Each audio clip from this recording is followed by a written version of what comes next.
मेरे साथ इस समय मनिंदर सिंह हैं। मनिंदर वो शख्स हैं जिन्होंने सब कुछ देखा, कैसे मौत हुई, कैसे तांडव यहाँ पे रचा गया, कैसे जो एजेंसियां हैं वो लापरवाही बरत रही थीं। और मनिंदर वो शख्स हैं जो 40 मिनट पानी में उतरकर जान बचाने की कोशिश भी किए। मनिंदर, शुरू से बताइए कैसे क्या क्या हुआ था। जी, ये 16 तारीख की रात को 12 बजे, पौने 12 बजे की घटना है। युवराज सॉफ्टवेयर इंजीनियर है गुड़गांव किसी कंपनी में। वो हमारे सेक्टर 150 में टाटा सोसाइटी में रहते हैं। तो युवराज वहाँ से जॉब से निकला था तो फॉग बहुत ज़्यादा था, तो वो लेट हो गया, किसी धीरे धीरे आया था, तो वो यहाँ के पौने 12 बजे यहाँ के लगा था। पौने 12 बजे ऐसा बताते कि गाड़ी उसकी इसमें दाग चुकी थी। फॉग ज़्यादा होने के कारण और ब्रेक ये बैरिकेड वगैरह जो ये ना होने के कारण, मतलब इस समय जो बैरिकेड है उस समय बैरिकेड नहीं था। जी कुछ नहीं। देख लो, फुटपाथ भी रोड के लेवल के, गाड़ी नहीं दागेगी क्या? कम से कम 1-2 फुट तो ऊपर हो रोड से, गाड़ी टकरा के यहाँ पर रुके, कुछ नहीं था। ये तो दिखावे के लिए कुछ लोगों ने अपनी जॉब बचाने के लिए, ड्यूटी बचाने के लिए, दिखावे के लिए करी कर दिया कि हमने तो भाई काम कर दिया है जी, हमें नहीं पता था, आगे से नहीं होने देंगे। पहले से क्यों हुआ? पहले से सैलरी क्यों ले रहे थे?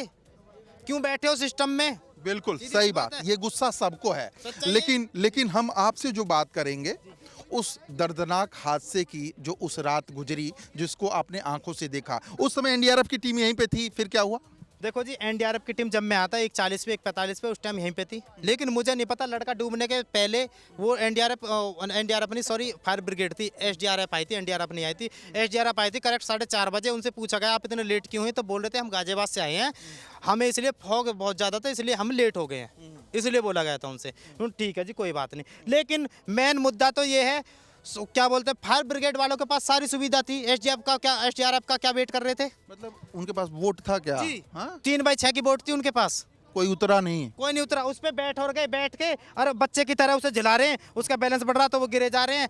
यार एक चीज़ तो बताओ, सेफ्टी जैकेट भी थी, 100 मीटर का रस्सा भी था, और तुम जब फायर ब्रिगेड में भर्ती हो तो तुम्हें ऐसी स्थिति से लड़ने के लिए ट्रेनिंग भी दी जाती है। वो ट्रेनिंग नहीं, इसका मतलब तुम 2 नंबर से भर्ती हुए हो। सीधी सी बात है जी। फायर वाले उतरे क्यों नहीं? क्यों नहीं? ठंडा पानी था, गर्म करते पहले रोड लगा के, जब वो बढ़ते उसमें। सच्चाई है ये सच्चाई है। क्यों नहीं घुसे? बोट थी, सेफ्टी जैकेट थी, 100 मीटर का रस्सा भी था, मैं तो अकेला घुस गया। आप क्यों घुसे? किस तरह से घुसे? मैं घुसा, मुझे बहुत ही ज्यादा तरस आया कि वो लड़का अंदर है, और उस मैंने ये दीवार टूटी हुई दिखा सकते हैं अपने कैमरे में।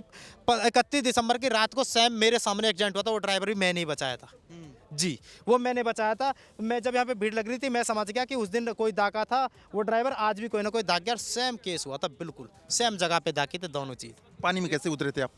सीढ़ियाँ लगा रखी थी उन्होंने, फायर ब्रिगेड वालों ने 30-40 फुट एल्युमिनियम की सीढ़ी थी, एल्युमिनियम की, उस पे बैठ के ऐसे चेक कर रहे थे गर्म पानी है ठंडा पानी है जी।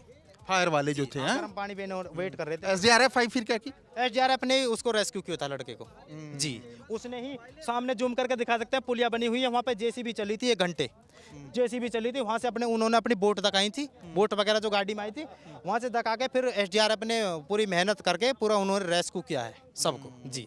आप पानी में खुद उतरे थे? जी। कैसे? मैंने आया, मैंने देखा कि फायर ब्रिगेड वाले सीढ़ियों पे बैठे हैं, वो अंदर नहीं जा रहे हैं। लड़का की 5 मिनट पहले आवाज़ आनी बंद हुई है। मैंने सोचा अगर ये नहीं जा रहे तो मैं जाके देखता हूँ। मैंने सरकारी महकमे से बहुत सारे लोग खड़े थे, मैं बोला सर मैं जा सकता हूँ? वो बोले नहीं आप नहीं जा सकते। मगर सर मुझ पर तैरना आता है, आप पे 100% तैरना आता है? मगर जी सर आता है, मैं जा सकता हूँ। ठंडा पानी वगैरह बहुत सारी चीज़ें, आप मत जाइए। नो सर मुझे जाने दीजिए प्लीज़, मुझे इजाज़त दीजिए। उन्होंने बोला ठीक है तो आप जाना चाहते हैं, ठीक है आप जाइए। मैं अंदर गया, अंदर जाने के बाद कम से कम 50 मीटर अंदर, 60 मीटर अंदर तक गया था मैं। अंदर जाने के बाद कम से कम मैंने 40 मिनट उस भाई को सर्च किया था, खोजा था। लेकिन मेरे जाने से पहले, मेरे यहाँ आने से पहले 5-7 मिनट पहले वो लड़का डूब चुका था। लेकिन वो लड़का जब गाड़ी पे बैठ के टॉर्च दिखा रहा था, लगा बराबर 1.5 से 2 घंटे लगातार उसने टॉर्च दिखाई, प्लीज़ हेल्प प्लीज़ हेल्प। जब यहाँ पे 125 लोग थे, वो एक भी नहीं गया। और उनकी फैमिली में से होता ना कोई तो 100% दाग जाते, वो दूसरे का बेटा था। लेकिन उसकी इंसानियत तो होनी चाहिए ना। आज उसके साथ है, कल को तुम्हारे भी साथ है। उसके फादर यहीं पे खड़े थे, सब कुछ देख रहे थे तांडव। उनके पिताजी ने लाइव मौत देखी अपने बेटे की, इकलौते बेटे की उनके पिताजी ने लाइव मौत देखी है।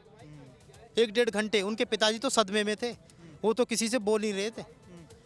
उन्होंने किसी प्रशासन के लोगों को, किसी को कुछ गाली तक नहीं दी, कुछ नहीं बोला उन्होंने। वो चुप देख रहे थे कि जो होना सा हो गया। सच्चाई बताएं, या तो वो सदमे में थे या फिर उन्होंने गम खा लिया था कि अब तो सब चीज़ ख़त्म होएगी तो होएगी, ऐसा इंसान सोचते। आपको भी अफसोस होता है, एक को बचा लिया था दूसरे को न बचाने का? सर मैं ये बता रहा हूँ, मेरी आँख खुलते ही मेरा 3 दिन से मैं यहीं भागता हूँ।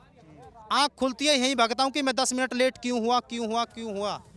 उस लड़के को मैं काश बचा लेता, काश वो अपने बाप का अकेला बेटा, प्लस में उसकी अभी जल्दी में शादी थी, ऐसा बताते हैं 2-4 महीने के अंदर शादी थी उसकी, उस लड़के की।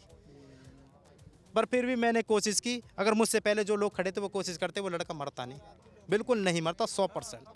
जी जाहिर है बचाया जा सकता था, लेकिन मूक दर्शक आप न होते, मूक दर्शक सिस्टम न होता, मूक दर्शक जिसकी जिम्मेदारी है इस जगह को सही करने की, यानी कि नोएडा अथॉरिटी अगर मूक दर्शक नहीं होता तो ये दिन नहीं आता।